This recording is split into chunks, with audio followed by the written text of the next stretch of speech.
अस्सलामुअलैकुम नाज़रीन, welcome to the show बात कारोबार की। मैं हूं आपकी मेज़बान Natasha Haseeb.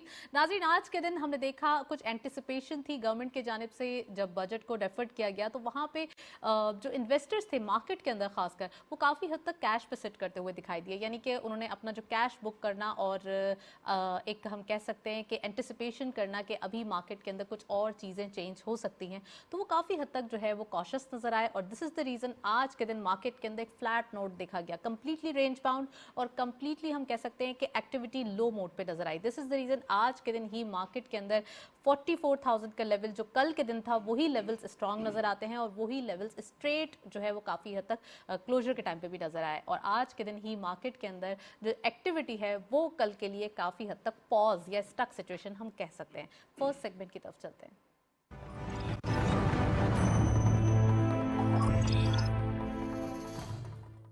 Let's have a look on daily highlights. आज की मार्केट की परफॉर्मेंस देखते चलते हैं, क्या रही परफॉर्मेंस मार्केट की। ओपन हुई मार्केट 44,177.07 के लेवल पर। हायर साइड टू मार्केट गई 44,292.91, lower was 44,091.20 and finally closure 44,174.97 का। यानी आप देख सकते हैं कल से ही करीब करीब क्लोजर रहा है। 2.10 का डिक्लाइन आज के दिन देखा गया। टर्नओवर में करंटली 151.78 मिलियन शेयर्स ट्रेड किए गए हैं। कल के मुकाबले में डिक्लाइन देखा गया है 71.24 मिलियन शेयर्स का एंड वैल्यू रही 6.57 बिलियन रुपीस। वॉल्यूम लीडर्स में only one script being in green territory, red territory. GGL इस लिस्ट को लीड कर रहे हैं। आज कुछ जो स्क्रिप्ट्स हैं कल जैसे ही दिखाई देते हैं, बट थोड़े से जो शफल है वो हो चुका है ये पैनल।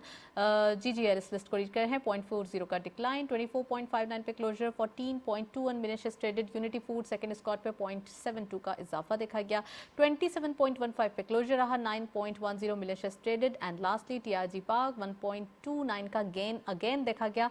117.53 पे क्लोजर रहा, 8.49 का कारोबार रहा। ये था वॉल्यूम लीडर्स मार्केट की करंट परफॉर्मेंस। हम देख रहे हैं वॉल्यूम लीडर्स में अनकरीब जो है वो काफ़ी हद तक वही चीज़ें पार्टिसिपेट करते हुए दिखाई दे रही हैं जो ऑलरेडी लाइमलाइट में मार्केट के अंदर भी दिखाई देती हैं। तो आज के दिन भी हमने यही देखा और कल भी यही सिचुएशन देखी थी। नेक्स्ट सेगमेंट की तरफ चलते हैं।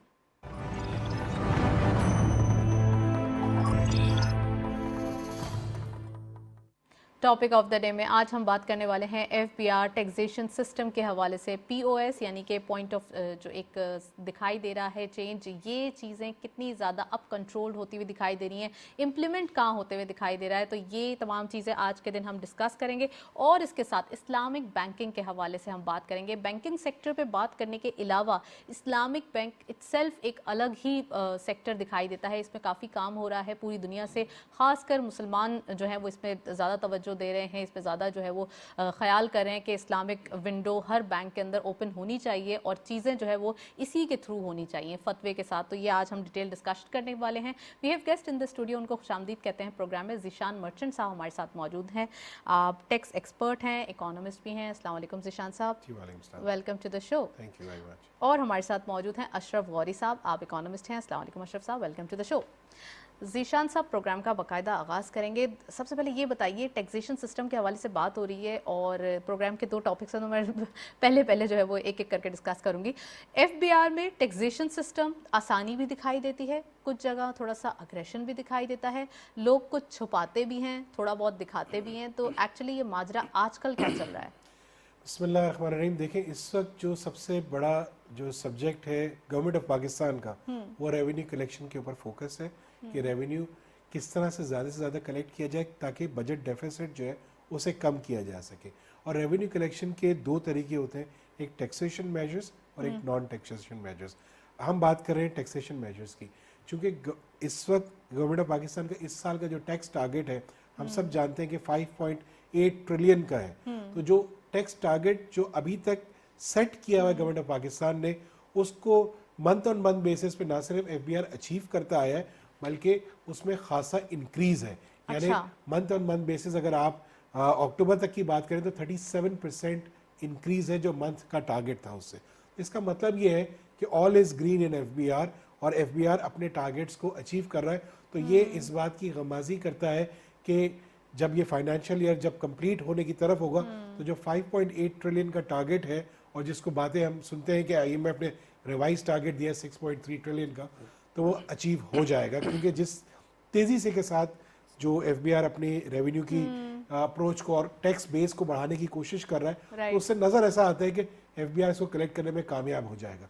इसके साथ साथ जो अब फोकस है वो जितनी भी डिजिटल ट्रांजैक्शंस हो रही हैं, चाहे वो पॉइंट ऑफ सेल हो या ऑनलाइन मार्केट प्लेसेस हो, उसके ऊपर बहुत ज्यादा फोकस है इस वक्त एफबीआई का। हाँ, आपको अब तो हम कई दफा कह भी चुके कि शौकत तरीन साहब ने बजट स्पीच में कहा था कि वो पीओएस की जो तादाद है वो इसको इस साल इनका फोकस जो होगा वो इसको इस पीओएस इंस्टॉलेशन के ऊपर होगा। तो हम ये देख रहे हैं कि बड़ी एक एफर्ट नजर आ रही है एफबीआर की तरफ से कि ना सिर्फ चीफ कमिश्नर लेवल पे बल्कि ऑफिसर लेवल तक ये ट्रिकल डाउन इसका इम्पैक्ट आ रहा है, और पीओएस इंस्टॉलेशन पे लोगों को बड़ा अवेयरनेस भी क्रिएट की जा रही है और किसी तरीके से उन्हें इन्फोर्स किया जा रहा है कि लोग पीओएस लगाएं जो इसमें फॉल करते हैं। टियर 1 रिटेलर्स हैं वो इसमें फॉल करते हैं, और एफबीआर अब उसको ना सिर्फ एक प्रॉपर डेटाबेस के साथ काम कर रहा है और उसको लोगों को इन्फोर्स भी कर रहा है। यकीनन इसमें दुश्वारियां भी आ रही हैं। दुश्वारियां इस तरह से आ रही हैं कि बहुत सारे लोग जो समझते हैं कि उन्हें पीओएस में नहीं रजिस्टर होना चाहिए या टियर 1 वो रिटेलर नहीं है, उन्हें फोर्सफुली रजिस्टर किया जा रहा है। तो ये गुड और बैड दोनों चीज़ें चल रही हैं। लेकिन मैंने जितना एफबीआर के लोगों से बात की है, या जो आज भी मैं एफबीआर के कुछ लोगों के साथ बैठा हुआ था, तो वो they are very open minded right now, though they want the documentation, उस पर कोई कॉम्प्रोमाइज नहीं है। But yes, they are flexible, कि वो ये कहते हैं कि जहां पे भी जो है अगर कोई उनको किसी टैक्स पेयर को ऐसा लगे, वर्ड यूज किया है ज़ीशान साहब, लेकिन फ्लेक्सिबिलिटी दोनों की जानिब से दिखनी चाहिए। Absolutely. चाहे वो एफबीआर हो, चाहे वो हमारा जो टैक्स क्लाइंट हो वो हो, दोनों की जानिब से अगर फ्लेक्सिबिलिटी दिखेगी तो ही कामयाबी होगी। लेकिन यहाँ एक ना एक जो है वो थोड़ा रिजिड हो जाता है। इस पर मजीद बात करूंगी, लेकिन पहले मैं अशरफ गौरी साहब से एक कॉमेंट ले लूँ। अशरफ गौरी साहब, टैक्सेशन के ऊपर ही बात हो रही है, इस्लामिक बैंकिंग पे भी आएंगे, लेकिन इस्लामिक पॉइंट ऑफ व्यू से जो लोग टैक्स चोरी करते हैं उनको क्या करना चाहिए? मतलब उनके साथ क्या करना चाहिए? क्यों चुराते हैं वो टैक्स? क्या वजह होती है जब वो एक तरफ वो इस्लामिक बैंकिंग ढूंढते हैं, दूसरी तरफ वो टैक्स चुरा लेते हैं? देखिए, टैक्स चोरी का जो मामला है ना, वो एक्चुअली अगर गवर्नमेंट उनको फैसिलिटेट करती है तो बहुत सारे लोग अपने गोशवारे शो ऑफ नहीं करते। राइट। वो ये डरते हैं कि हमें फर्दर कोई नोटिस ना आ जाए, या हम पर हमारे असासाजात जो अगर हम डिक्लेयर कर देंगे जेन्युइनली तो उस पर हमें टैक्स देना पड़ जाएगा। अगर गवर्नमेंट ये फैसिलिटेट कर दे, जस्ट लाइक दुबई, अब दुबई में जो है पहले 5% एक टैक्स था, उसके बाद उन्होंने 5% वैट लगा दिया, अब 10% कर दिया। अब वहाँ पर कस्टम में किसी किस्म की कोई चोरी नहीं होती। सिंपल सा एक फार्मूला है कि वो इंपोर्ट करते हैं, अगर $1,00,000 की चीज़ है तो उस पर $5,000 की ड्यूटी पे करनी है। हमारे यहाँ ड्यूटी स्ट्रक्चर इतने सारे बना दिए गए हैं, इस प्रोडक्ट पर ये ड्यूटी है, इस प्रोडक्ट पर ये ड्यूटी है, इस पर इतना % सेल टैक्स है। हर साल आप देखें जब बजट आता है, कुछ बहुत सारी चीज़ें अप एंड डाउन्स होती हैं, जिसका रिजल्ट जो है वो नेगेटिव ज़्यादा पड़ता है। अब मिसाल के तौर पे हम टेक्सटाइल सेक्टर में अगर हम एक्सपोर्ट हमारी बढ़ती जा रही हैं, तो हमारे जो रॉ मटेरियल हैं टेक्सटाइल के तकरीबन 40% तो वो इम्पोर्टेड हैं।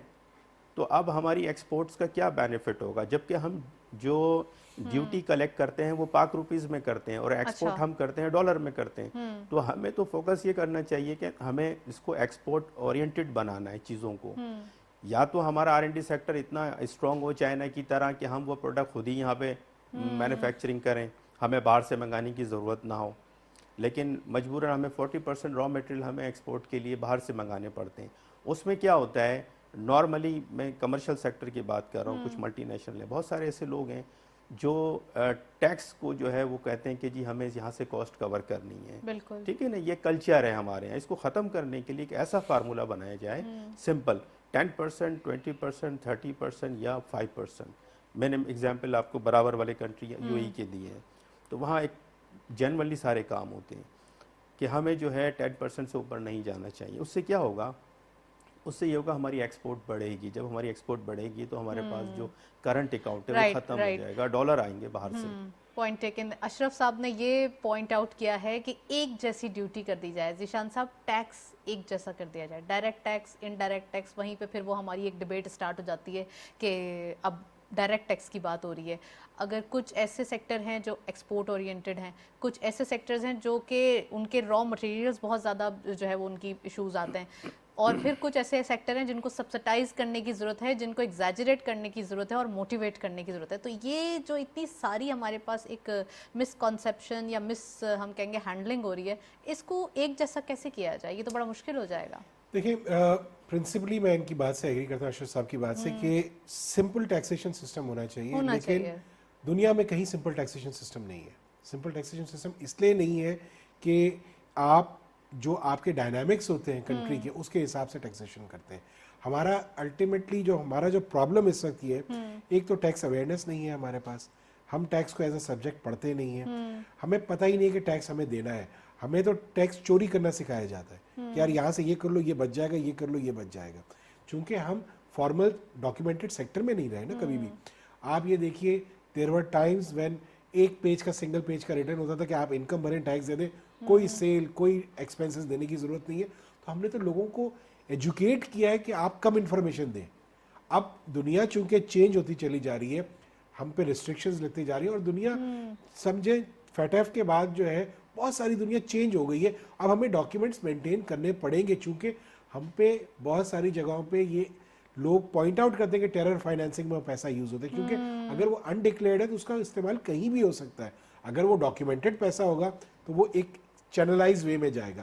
تو ہونا, میں اس سے بالکل ایگری کرتا ہوں کہ سیلز ٹیکس کا ریٹ کم ہونا چاہیے اور ایک جیسا ہونا چاہیے, ڈیوٹیز کا اسٹرکچر کم ہونا چاہیے, ایک جیسا ہونا چاہیے. لیکن جہاں پہ آپ انکم کے اوپر ٹیکسیشن کی بات کرتے ہیں تو وہ جتنا جو زیادہ کمائے اس کو زیادہ ٹیکس دینا چاہیے, جو کم کمائے اسے کم ٹیکس دینا چاہیے. اس پہ اسٹڈی ہو رہی ہے کہ اگر فلیٹ ریٹ ٹیکس کر دیا جائے تو اس کا امپلیکیشن کیا ہوگا. فلیٹ ریٹ اگر آپ ٹیکسیشن کی طرف جائیں گے تو جب تک آپ اسے لو ریٹ پہ نہیں لے کے جائیں گے تب تک یہ فارمولا کامیاب نہیں ہوگا. اگر آپ فلیٹ لو ریٹ ٹیکسیشن کے اوپر جائیں گے ہاں تو وہ سکسیس ہو سکتی ہے. اس پہ اسٹڈیز ہو رہی ہے, ہمارے کچھ سینئرز نے کی ہوئی ہے, کچھ ایف بی آر بھی اس پہ کام کر رہا ہے. میں سمجھتا ہوں کہ کوئی اچھا وے آؤٹ نکل آئے ہو گا, سکتا ہے, لیکن اس کے لیے ایک ڈائریکشن کی ضرورت ہے, اس کے لیے ایک گول بنانا پڑے گا کہ یہ آنے والے 2 سالوں میں ہمیں یہ اچیو کرنا ہے. رائٹ. اچھا ذیشان صاحب, ہم فلیکسیبلٹی اور ایک ریجڈنس کی بات کر رہے تھے, تو وہ جو ہم ایف بی آر اور کلائنٹ کی جانب سے کر رہے تھے, تو پلیز اس کے بارے میں بتائیے ہمارے ویورز کو. دیکھیں ہوتا یہ ہے کہ بہت ساری جگہوں پہ ایف بی آر پہلے بہت زیادہ ریجڈ ہوتا تھا, اب ایف بی آر نے اپنے آپ کو فلیکسیبل کیا, ایک چینج ضرور آیا ہے. لیکن اب ہم نے دوسرا رول اسیوم کر لیا کہ اب ہم فلیکسیبل نہیں ہیں. پہلے ہم ٹیکس پیئر فلیکسیبل ہوتا تھا, اب ٹیکس پیئر ریجڈ ہوتا ہے. سیلریڈ کلاس تو پے کر رہا ہے ذیشان صاحب, ابھی بھی وہی پے کر رہا ہے. مجبور کلاس ہوتی ہے, سیلریڈ کلاس سب سے زیادہ میں انہیں کہتا ہوں کہ آنیسٹ فورسڈ ٹیکس پیئرز ہیں, کیونکہ ان کی تنخواہ سے ان کا امپلائر ٹیکس کاٹ کے ان کو نیٹ پیسے دیتا ہے, تو وہ چوری کرنا چاہے بھی تو مارجن بڑا کم ہوتا ہے, لیکن وہ آنیسٹ فورس ٹیکس پیئرز ہیں. اب اگر ٹیکس سیلریڈ کے علاوہ کی آپ بات کریں تو ایک دکاندار کبھی بھی اپنا ٹرو ٹیکس فائل نہیں کرتا, ایک بزنس مین کبھی بھی اپنا ٹرو ٹیکس فائل نہیں کرتا. ہاں ایک سٹیج کے بعد آ کے جو بڑی بڑی کمپنیز ہیں وہ ٹیکس چوری نہیں کرتی, وہ ٹیکس اپنی سورسز کو پراپر دکھاتی ہے. تو یہ جو پوائنٹ آف سیلز آیا ہے بیسیکلی ابھی جو اس کی ایک تھوڑے سے ایکشن دکھائی دے رہے ہیں, تو وہ ایکشن ہے کیا ایکچولی, پلیز بتائیے پوائنٹ آف سیل اس وقت کچھ آرڈیننس وغیرہ بھی لا رہے ہیں, کچھ بون آف کنٹینشن ہے. آرڈیننس تو خیر اب جیسے آپ نے اپنے ابتدائی میں کہا کہ ڈیفر ہو گیا ہے. پوائنٹ آف سیل اس وقت ایف بی آر کی دکھتی رگ ہے. ایف بی آر یہ چاہ رہا ہے کہ اس سال وہ میکسیمم پوائنٹ آف سیل میں لوگوں کو انٹیگریٹ کرے. اب 6 قسم کے لوگ اس میں کوالیفائی کرتے ہیں. اگر ایک دکاندار جس کی 1000 اسکوائر فٹ سے زیادہ دکان ہے تو اس کو پوائنٹ آف سیل میں رجسٹر ہونا ہے. سملرلی اگر اس کے پاس کریڈٹ کارڈ یا ڈیبٹ کارڈ کی مشین لگی ہوئی ہے تو اسے رجسٹر ہونا ہے. اس کا سالانہ بجلی کا بل اگر 12 لاکھ روپے سے زیادہ آتا ہے تو اسے پوائنٹ آف سیل میں رجسٹر ہونا ہے. اگر وہ انٹرنیشنل یا نیشنل کسی چین سٹور کی برانچ ہے تو اسے پوائنٹ آف سیل میں رجسٹر ہونا ہے. تو یہ کچھ چیدہ کنڈیشنز ہیں, اگر آپ اس میں فال کرتے ہیں تو آپ کو پوائنٹ آف سیل میں رجسٹر ہونا ہے. ٹھیک ہے. اب اس ایشو کو میرے خیال سے ایف بی آر کوئی بہت اچھے طریقے سے ٹیکل نہیں کر پا رہا, کیونکہ البتہ وہ یہ ضرور کرتے ہیں, فلیکسیبلٹی ہے, نوٹس دیتے ہیں, نوٹس دینے کے بعد ایک اور ریمائنڈر دیتے ہیں, اور پھر جا کے کہیں ان کو نوٹس ریسیو بھی ہو جائے, ریسیو ہو یا نہ ہو, ریسیو ہوتا ہے. یہ دیکھیں وہ ہم تھوڑی سی معلومات کرتے جس طرح سے ہم ڈاکیومنٹیشن کی طرف جا رہے ہیں تو ایف بی آر اپنا ڈیٹا بیس بھی ٹھیک کر رہا ہے. تو اگر پہلے 10 میں سے 1 یا 2 نوٹس ملتے تھے, اب 10 میں سے 5 یا 6 سے زیادہ ملنے لگے, تو وہاں پہ بھی ایک چینج ضرور نظر آیا ہے. तो इसमें FBR कोशिश तो ज़रूर कर रहा है, लेकिन मैं आपके इस प्रोग्राम के वसाकत से FBR को ये सजेशन देना चाहूँगा कि रोड शोज करने पड़ेंगे, टेलीविज़न पे, नेशनल टेलीविजन पे आके इस चीज़ के बारे में बेसिक इंफॉर्मेशन देगी। जैसे आपका प्रोग्राम में मैंने बारहा जी, इस पे बिल्कुल, हमने हम कोशिश जिक्र भी किया करेंगे है, इस पॉइंट बारे ऑफ सेल में पे कि- हमने बहुत दफ़ा डिस्कशन की है। तो ये आपके चैनल की जितनी फॉलोइंग है उस हिसाब से लोगों को अवेयरनेस क्रिएट होती है। तो FBR को ये चाहिए कि छोटी छोटी वीडियोस बना के ना सिर्फ वो चैनल्स पे रन हो, बल्कि वो खुद आके लाइव कॉल्स लें जिनको परेशानी होती है। टैक्स एक्सपर्ट्स को भी बिठाइए, FBR के लोगों को भी बिठाइए और उनको लोगों को अवेयरनेस सेशन करें। बिल्कुल, मैं कोशिश करूंगी कि हमारे प्रोग्राम के प्लेटफॉर्म से FBR की कोई टीम मेंबर को बुला के पूरे जो सिस्टम है उसके बारे में तरीके से डायसेक्ट करें ये चीज़ों को, ताकि किसी भी अगर जो एक क्लाइंट है या कोई पॉइंट ऑफ सेल्स के बारे में कोई उसके दिमाग में कोई ऐसी चीज़ है जो कि वो पूछना चाहता है तो वो डायरेक्ट उनसे लाइव कॉल के थ्रू पूछ सकता है। मैं एक चीज इसमें आपको ऐड कर दूं, लोगों के दिमाग में डर क्या है? डर ठीक ये है कि अगर आज मैंने पॉइंट ऑफ सेल लगा दिया और अगर मैं पहले टैक्स चोरी कर रहा था तो पॉइंट ऑफ सेल लगने के बाद मैं टैक्स चोरी, मेरी सेल्स रिकॉर्ड होना शुरू हो जाएंगी। तो जब मेरी सेल्स रिकॉर्ड होंगी तो मेरे फिर पिछले साल के सारे डेटा वो खोल के बैठ जाएंगे। ये सबसे बड़ा फियर है। FBR को ये बड़ा ट्रेसिंग से और फॉलो ये होने से एक तो बहुत डर बड़ा लगता ही है। FBR को एक स्टेप लेना पड़ेगा इस पे कि वो कहे कि यार ठीक है, we will look forward, we will not go behind the tax period जहां से आप इंटीग्रेट हो रहे हैं। आप इंटीग्रेट हो जाए, टैक्स देना शुरू कर दे, we will not torture you, हम आपको बेजा तंग नहीं करेंगे। राइट, चलें जी, मजीद बात करेंगे बैंकिंग सेक्टर के हवाले से, खासकर इस्लामिक बैंकिंग के हवाले से। एक ब्रेक की जानिब चलते हैं, स्टे ट्यून्ड।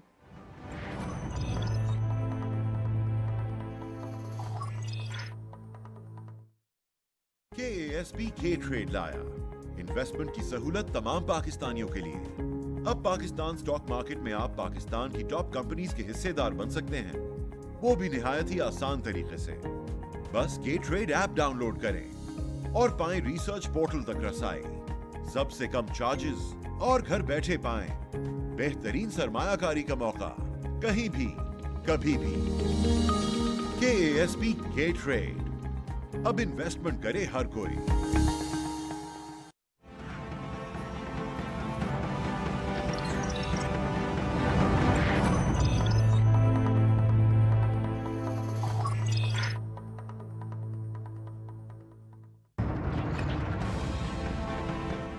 नाज़रीन, बड़ी एक्सक्लूसिव डिस्कशन हो रही है। ज़िशान साहब भी हमारे साथ मौजूद हैं, अशरफ साहब भी हमारे साथ मौजूद हैं। अशरफ साहब से बात करेंगे कि बहुत ही एक मिसकॉन्सेप्शन होता है, एक परसेप्शन बिल्डअप हुआ हुआ है लोगों का कि इस्लामिक बैंकिंग के थ्रू फाइनेंस कर लें, हाउसिंग फाइनेंस है या डिफरेंट जो फाइनेंस होती हैं चीज़ें, वो अगर इस्लामिक बैंकिंग के थ्रू हो तो कैसे होगी, जबकि जो नॉर्मल फाइनेंसिंग होती है उसके अंदर एक इंटरेस्ट का आंसर आ जाता है। तो प्लीज़ अशरफ साहब, आपकी प्रेजेंस से मैं ये फ़ायदा उठाना चाहूँगी कि हमारे व्यूअर्स को बताएं कि एक्चुअली इस्लामिक फाइनेंस होती क्या है और पाकिस्तान में ये कैसे काम करती है।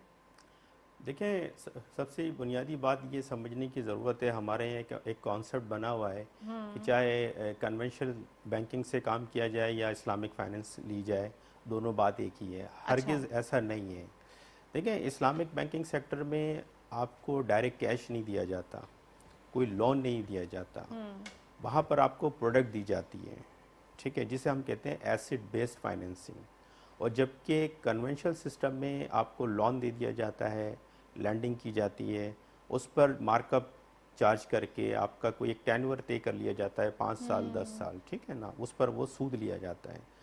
जबकि इस्लामिक बैंकिंग में वो प्रोडक्ट दी जाती है। डेफिनेटली आप जो फैसिलिटी ले रहे हैं बैंक से, अगर आप कैश ले रहे हैं तो कैश अपने घर में तो नहीं रखेंगे ना, कोई ना कोई चीज़ परचेज करेंगे। आप एक इंडस्ट्रियलिस्ट हैं तो मशीनरी मंगाएंगे, रॉ मटेरियल मंगाएंगे, या घर खरीदेंगे, गाड़ी खरीदेंगे, व्हाटएवर, एक सब्जेक्ट मैटर होगा ना।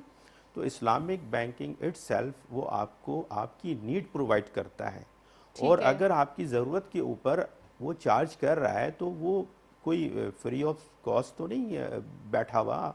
वो अगर सपोज अगर ये चीज़ हमने एक इस्लामिक बैंक से ली है तो वो अगर ये 50 रुपीज़ की है तो वो हमें 55 या 60 रुपीज़ की दे देगा पूरी। This is the point. Rate सबका एक है। देखिए, हमारे यहाँ जो काइबोर है, इस्लामिक का भी वही है और कन्वेंशनल का भी वही है, ठीक है, दोनों का एक सेम रेट है, क्योंकि ये एक गवर्नमेंट की तरफ से।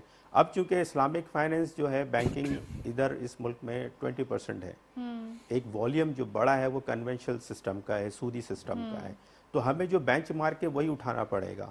اب لوگ سوال یہ پیدا کرتے ہیں کہ بات یہ کرتے ہیں کہ جی بات تو ایک ہی ہے, انہوں نے بھی وہی بینچ مارک یوز کیا. کان یوں پکڑو یا گھما کے غلط, پکڑو یہ ایک ہی غلط بات ہے. کانسیپٹ ہے. مجھے ایک بتائیں, بات مارکیٹ میں اگر ایک چیز حلال ہے اور ایک چیز حرام ہے, جسٹ لائک ایک جوس کا گلاس ہے اور ایک وائن ہے, ٹھیک ہے, اور دونوں کا اگر ریٹ ایک ہی ہے, ریٹ ایک ہو جانے سے تو کیا مطلب ہے, وہ جوس حرام ہو جائے گا؟ جوس تو حلال ہی رہے گا نا. اب ریٹ ہم نے چونکہ لینا پڑے گا, ہماری اسٹیٹ میں, ہماری ریاست میں ایک ہی ریٹ چل رہا ہے, یا تو پھر آپ اسلامک بینچ مارک لے کر آئیں, یا آپ الاؤ کریں اسلامک بینکنگ سیکٹر کو کہ اچھا ہم پوری اپنا دنیا میں کیسا نظام پایا جاتا ہے اشرف صاحب, کیا سسٹم دیکھ رہے ہیں آپ؟ دیکھیں پوری دنیا میں جو سسٹم ہے, بینگ اے مسلم, ہمیں یہ سوٹ نہیں کرتا. اس کی وجہ یہ ہے کہ یہ کیپٹلزم ہے, کیپٹلسٹ کنٹری ہیں. اس کی مثال میں IMF, ورلڈ بینک, یہ وہ کنٹریز ہیں جو ڈونرز ہیں, جو سود لیتے ہیں, اور یہ اس کے جو اسٹیک ہولڈرز ہیں. امریکہ خود 17% اس کا اسٹیک ہولڈر ہے, جرمنی ہے, جاپان ہے, فرانس ہے. یہ وہ کنٹریز ہیں جو اس کے ڈونرز ہیں, اس کے اسٹیک ہولڈر ہیں. یہ وہ فنڈنگ کرتے ہیں جہاں معیشت گرتی ہے. پھر اس کے بعد اپنے معاملات, اپنے نظریات, ان کا انفلوئنس بھی اس کنٹری میں ہوتا ہے. اس کی مثال پاکستان کی ہے. پاکستان میں جو پالیسیز ہیں, وہ جو ڈکٹیشن ہے, وہ IMF کی ہیں, ورلڈ بینک کی ہیں, ان کے نظریات ہیں, ان کا کلچر ہمیں اپنانا پڑتا ہے چونکہ ہم مقروض ہیں.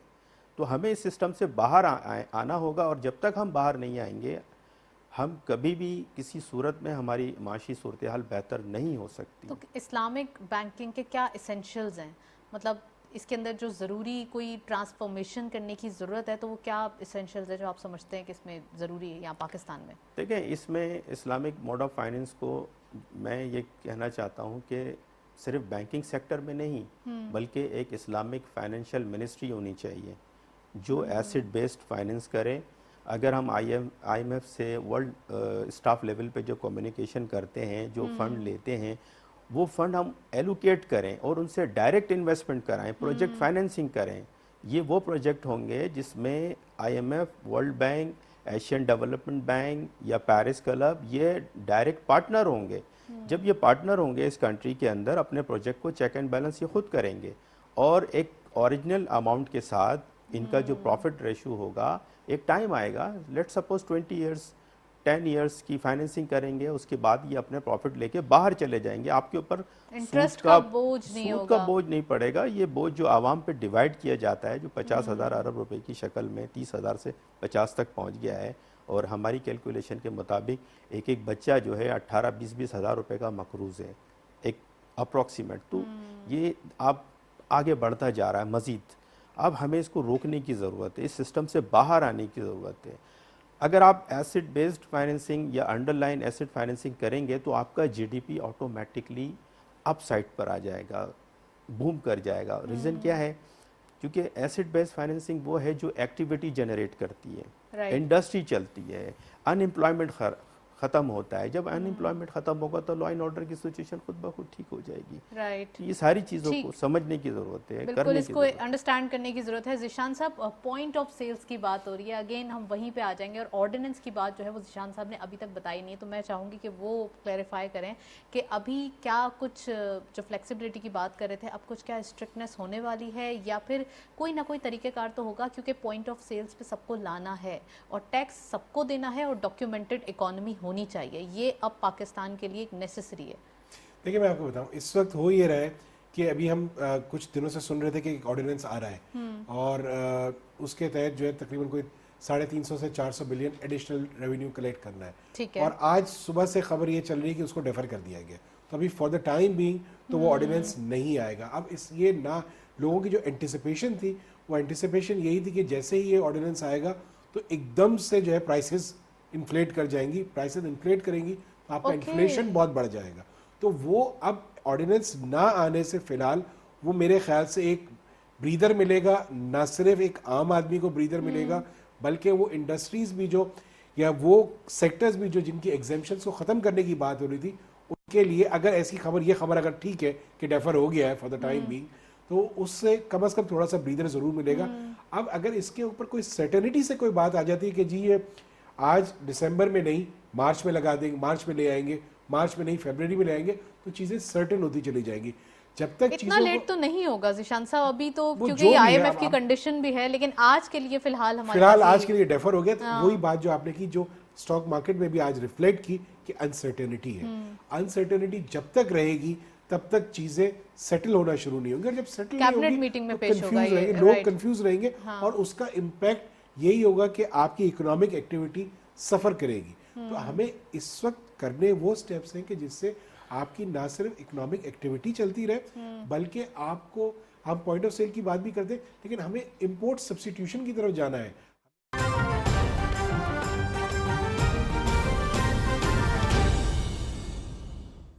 पार्लिमानी सेक्रेटरी जैन कुरैशी ने प्रेस कॉन्फ्रेंस की है, नाज़रीन आपके साथ शेयर करते हैं। बिस्मिल्लाहिर्रहमानिर्रहीम। सबसे पहले तो मैं पीर ज़हूर हुसैन कुरैशी साहब का, लाल चंद माली साहब का, आमिर जीवा साहब आपका और जैन बलोच साहब आपका शुक्रिया अदा करता हूँ, आपने वक्त निकाला और आज हमें यहाँ ज्वाइन किया। जैसे कि जैन बलोच साहब मुझसे पहले फरमा रहे थे, आज आपको भी हमने यहाँ मद्दू किया है थोड़ा सा YPF के बारे में बताने के लिए। आपके इल्म में है कि कल YPF का इलेक्शन होने को जा रहा है नेशनल असेंबली के अंदर। YPF एक बॉडी है नेशनल असेंबली की जो कि पिप्स के अंदर आती है, और इसका प्राइमरी फंक्शन है, यंग पार्लियामेंटेरियंस फोरम इसका नाम है, और इसका प्राइमरी फंक्शन है कि जो नौजवान पार्लियामेंटेरियंस हैं उनकी कैपेसिटी बिल्डिंग करना और उनको वो असिस्टेंस फराहम करना जिससे उनकी पार्लियामेंट्री एफिशिएंसी जो है वो बेहतर हो सके। तो हमने सिग्निफाई के साथ मिलकर एक प्रोजेक्ट किया था जिसका ओवरआर्चिंग पर्पस जो था वो पीस बिल्डिंग था, ताकि हम अपनी कम्युनिटीज़ के अंदर, हम अपने इलाकों के अंदर, जिन इलाकों से हमें मुंतखब किया है और हमें वोट देके उन्होंने इस ऐवान में भेजा है, वहाँ जाकर हम ग्रास रूट लेवल के ऊपर पीस बिल्डिंग पे काम कर सकें, और उसके साथ साथ एक ओवरआर्चिंग थीम रखें कि जो नौजवान MNAs हैं या जो कम से कम फर्स्ट टाइमर MNAs मुंतखब होके आए हैं, उनकी हम थोड़ी सी कैपेसिटी बिल्डिंग कर सकें, उनको हम इस ऐवान के तौर तरीके, रूल्स ऑफ बिजनेस समझा सकें, और इस नज़र के साथ कि हमारी पार्लियामेंट के अंदर परफॉर्मेंस बेहतर हो सके। एक और चीज़ जो हमने नोटिस की थी, और मैं अक्सर मीडिया पे भी उसका जिक्र करता हूँ, इसलिए यहाँ कहना भी मुनासिब समझूंगा कि बदकिस्मती के साथ हमारी कौमी असम्बली का जो माहौल है वो बड़ा पोलराइज हो गया है, और बहुत उसके अंदर खींचातानी बहुत ज़्यादा हो गई है, और बहुत सारे ऐसे इशूज़ जो कि असूलन तौर पे बाय पार्टिजन होना चाहिए या सियासत से बढ़कर होने चाहिए, मुल्क के मफाद में होने चाहिए, वो भी सियासत की नज़र हो जाते हैं।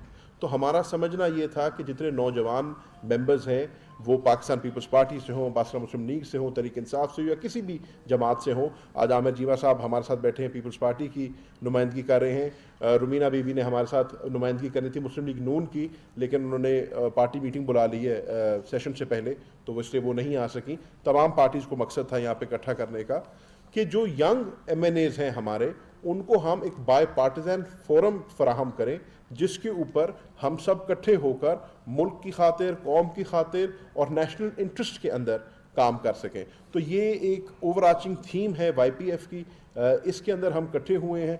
कल इंशाल्लाह हमारा YPF का नया इलेक्शन होगा, 2 साल की टर्म होती है, और कल इंशाल्लाह एक नई बॉडी और एक नया YPF का एग्जीक्यूटिव पैनल जो है तश्कील देगा, और उसका भी इंशाल्लाह काम ये होगा कि एक बाय पार्टिजन तरीके से अक्रॉस पार्टी लाइंस जो हैं हम अपनी पार्लियामेंट्री एफिशिएंसी को बेहतर करें और नेशनल इंटरेस्ट में काम करें। सिग्निफाई के साथ जो हमने कोलैबोरेट किया वो हमने सबसे पहले पीस बिल्डिंग के ऊपर किया कि हमारे मुल्क के अंदर जो एक तफरीक पैदा हो गई है उसके अंदर पार्लियामेंटेरियंस अपना क्या रोल अदा कर सकते हैं, और हम कैसे लोगों को मतलब इंटरफेथ और इंटरसेक्ट हार्मनी कैसे पैदा कर सकते हैं। मैं जीवा साहब का बेहद शुक्रगुजार हूँ कि हमने उसके सिलसिले में एक एक्सरसाइज रखी थी मालम जब्बा के अंदर, और उस पहली दफ़ा पाकिस्तान की तारीख में 27 MNAs इकट्ठे हुए थे। स्पीकर नेशनल असेंबली साहब ने मेहरबानी फरमाई थी, वो भी तशरीफ़ लाए थे, और 3 डे इवेंट हमने मालम जब्बा में रखा था जिसमें तमाम पार्टियाँ रिप्रेजेंटेड थीं। तो आज भी अगर आप यहाँ पे बैठे हैं तो माइनॉरिटीज़ भी रिप्रेजेंटेड हैं, लाल चंद माली साहब भी यहाँ पे तशरीफ़ रखते हैं, जीवा साहब भी यहाँ पे तशरीफ़ रखते हैं, पीपल्स पार्टी भी रिप्रेजेंटेड है, नून ने भी होना था जैसे मैंने आपको बताया। तो across party lines, across faith ہم نے سارے ممبرس کو اکٹھا کرنا ہے آن ون پلیٹ فارم تاکہ ہم ملک کی خاطر اور ملک کی بہتری کی خاطر کام کر سکیں. اس میں جو ہم نے دوسرا انیشیٹو لیا, پہلا انیشیٹو تو ہم نے پارلیمنٹیرینز کے ساتھ لیا کہ پارلیمنٹیرینز جو ہیں وہ رول ادا کریں لیڈرشپ کا جو عوام ان سے ایکسپیکٹ کرتی ہے. دوسرا ہم نے کی انیشیٹو لیا اور وہ یہ تھا کہ ہم نے جو مدرسوں کے اسٹوڈنٹس ہیں جن کو ہم اکثر مین اسٹریم کے اندر نہیں لاتے اور مین اسٹریم سے باہر رکھتے ہیں, ان کو ہم نے انگیج کرنے کی کوشش کی. تو ہم نے ایکسرسائزز کرائیں پریڈومنٹلی ساؤتھ پنجاب میں بٹ انشاءاللہ پورے پاکستان میں, جہاں ہم نے یونیورسٹی کے بچوں کی اور مدرسوں کے بچوں کی آپس میں انٹریکشنز کرائیں تاکہ وہ ایک دوسرے سے سیکھیں اور جو ایک لوگوں کے ذہن میں ایک امپریشن ہے وہ دور ہو. اور اس میں ہم نے اکیڈیمیا سے بھی جو ہے کلیبوریٹ کیا, اور میں یہاں پر وائس چانسلر بہادر ذخیرہ university, vice chancellor Bahawalpur Islamic university اور ڈی جی خان یونیورسٹی کا بھی شکریہ ادا کرنا چاہوں گا. انہوں نے اس کے اندر بڑھ چڑھ کے پارٹیسپیٹ کیا.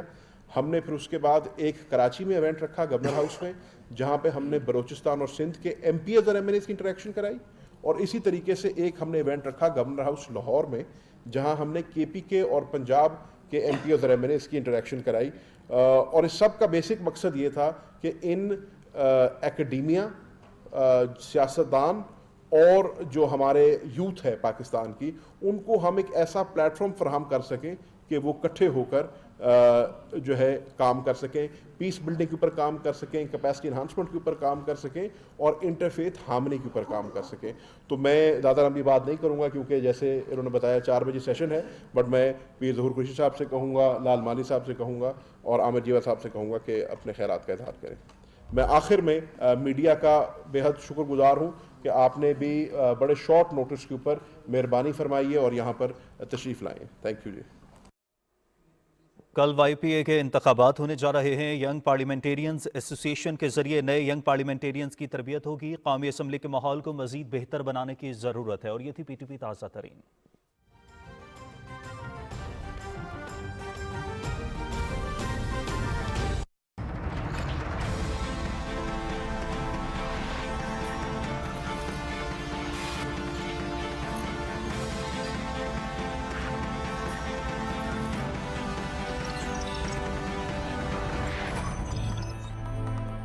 بھیج دیں گے اس کو. تو یہ ڈر ہے نا, اس وجہ سے یا تو آپ ایک ایسا آرڈیننس لائیں کہ ٹھیک ہے جی پچھلے جتنا بھی کالا دھن جو ہے آپ اسے اوائڈ کریں, آپ ختم کرتے ہیں, یا تو آپ لے کر آئیں, پھر سارے لوگ تیار ہوں گے, ہر کوئی جو ہے یہ پوائنٹ آف سیلز میں آئے گا.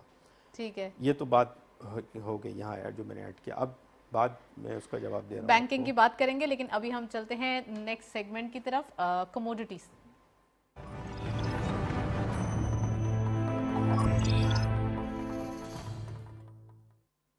کموڈیٹیز اور فارکس کی لیٹسٹ اپڈیٹ آج کی مارکیٹ میں دیکھتے چلتے ہیں. گولڈ کی پر تولہ پرائز 1,25,100 روپیز. آج ہم دیکھ رہے ہیں تھوڑی تھوڑی گولڈ کی پرائسز بڑھتی جا رہی ہے. گولڈ پر 10 gram 1,07,250 rupees. International gold at per ounce 1,788.90. Oil WTI per barrel $71.48. Oil Brent crude per barrel $74.27. Currencies میں سب سے پہلے یورو بائنگ رہی 199 rupees, selling was 201 rupee.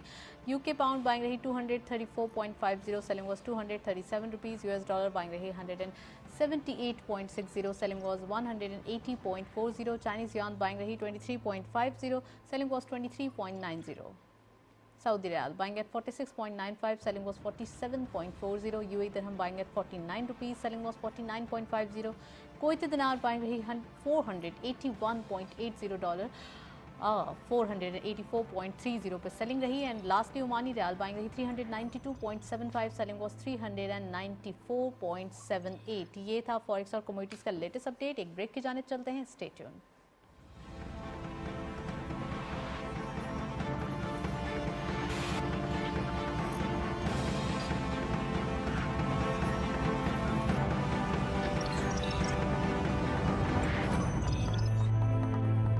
KASP K trade لایا انویسٹمنٹ کی سہولت تمام پاکستانیوں کے لیے. اب پاکستان سٹاک مارکیٹ میں آپ پاکستان کی ٹاپ کمپنیز کے حصے دار بن سکتے ہیں, وہ بھی نہایت ہی آسان طریقے سے. بس K trade app download کریں اور پائیں ریسرچ پورٹل تک رسائی.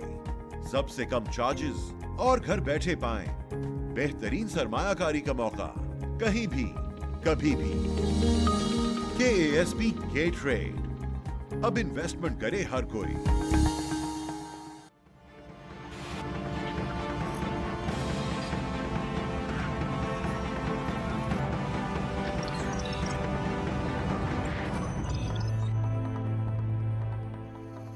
वेलकम बैक नाजरीन। ब्रेक से पहले बड़ी एक्सक्लूसिव डिस्कशन हो रही थी, ज़ीशान साहब भी मौजूद हैं और अशरफ साहब से हम बैंकिंग सिस्टम के हवाले से बात कर रहे थे। तो अशरफ साहब, बैंकिंग टूल के हवाले से बात हो रही थी कि अट्रैक्ट करने के लिए इस्लामिक बैंकिंग की तरफ, प्लीज़।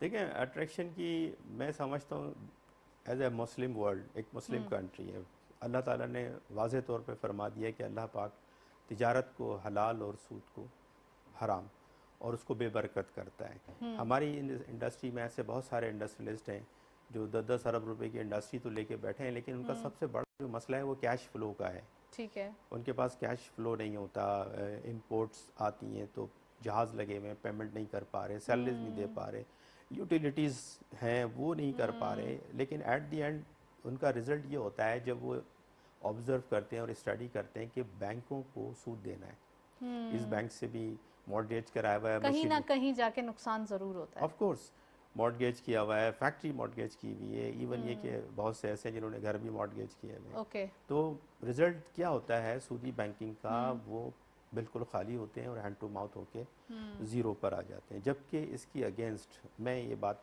बड़े दावे से कह सकता हूँ, और जो लोग ये सफ़र कर रहे हैं इस मेरी बात की तायद करेंगे कि ऐसा ही है। इंडस्ट्री के एज ए इंडस्ट्रियलिस्ट में जो अपनी सर्कल के लोग हैं उन्हें भी मैं समझाता हूँ कि इससे बाहर आके एसेट बेस्ड फाइनेंसिंग पे आओ, अंडरलाइन एसेट्स पे आओ। जब हम इस पर आते हैं ना, ऑटोमेटिकली क्या होता है कि 70% जो है वो सूद का अंसर ख़त्म हो जाता है। बिल्कुल। बाकी जो 30% चीज़ें हैं उस पर फिर शरिया कंप्लाइंस अप्लाइड करने की ज़रूरत है, वो फिर उलमा कराम का काम है। हम तो वो बात करते हैं कि करेंसी जो है वो मीडियम ऑफ एक्सचेंज है, सिर्फ इसका जो रोल है वो मीडियम ऑफ एक्सचेंज है, इससे ज़्यादा नहीं है। आप इसी को ट्रेड करना शुरू कर देते हैं, आपने इसी की ट्रेडिंग शुरू कर दी। बिल्कुल, इससे तो जनरेट एसेट्स होना चाहिए था। जब एसेट्स जनरेट मिस यूज करना शुरू करते हैं तो उसमें से बरकत खत्म हो जाती है। वेरी राइट ज़ीशान साहब, प्रोग्राम के लास्ट मोमेंट्स हैं, पॉइंट ऑफ सेल के हवाले से कोई ऐसी बात जो हमारे व्यूअर्स को बताना चाहें, और इम्पोर्टेंटली पॉइंट ऑफ सेल्स का अभी जो टाइम आ गया, इससे ज़्यादा क्या कुछ अग्रेशन आ सकता है फर्दर? देखिए, एग्रेशन तो आगे आने वाले टाइम पे बहुत ज़्यादा आएगा, क्योंकि ये इन्फोर्स करेंगे पॉइंट ऑफ सेल को लगाने के लिए। इसमें एफबीआर को ये चाहिए कि जो पॉइंट ऑफ सेल के जो इश्यूज हैं जो हमने हाईलाइट भी किए हुए हैं उन्हें, उसको रिजॉल्व कर लें ताकि ये सक्सेसफुल इम्प्लीमेंटेशन हो, क्योंकि अगर ये सक्सेसफुल इम्प्लीमेंटेशन नहीं होगी तो ये ग्लिचेस जाके इश्यूज बन जाएंगे। Thank you so much Zeeshan साहब, बहुत बहुत शुक्रिया आप हमारे साथ मौजूद है। अशरफ साहब, आपने भी प्रोग्राम में ज्वाइन किया, प्रोग्राम का हिस्सा बने, thank you so much gentleman. Overall आज हमने बैंकिंग सेक्टर, इस्लामिक बैंकिंग जो इशूज़ होते हैं उनके बारे में डिस्कशन की, टैक्सेशन सिस्टम और पॉइंट ऑफ सेल के बारे में डिस्कस किया। That's all. प्रोग्राम को वाइंड अप करते हैं, इजाज़त दीजिए, अल्लाह हाफ़िज़।